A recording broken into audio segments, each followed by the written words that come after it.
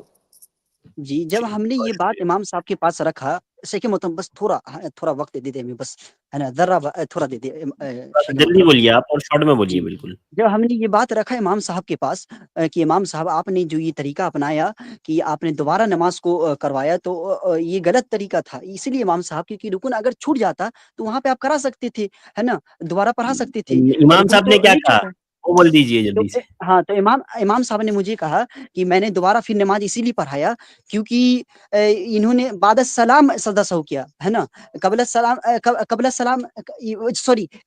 سجدہ سہو کیا، بعد السلام نہیں کیا، بعد السلام نہیں کیا، اسی لیے میں نے دوبارہ پڑھایا اور 2 بار یہ رکوع کیا.